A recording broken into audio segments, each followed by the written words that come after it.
గొర్రెల కాపరి అయిన దావీదున్ నీవు రాజుగా చేసినావుగా, గొలియాతును పడగొట్టుటకు నీ బలమునే ఇచ్చినావయ్యా.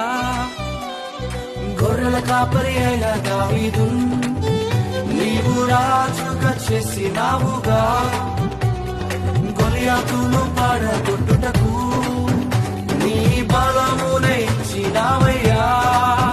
ప్రతి బలహీన సమయములో నీ బలమునతో ఉండగా, భయపడక ధైర్యముతో నే ముందుకే సాగిరా. ప్రతి బలహీన సమయములో నీ బలమునతో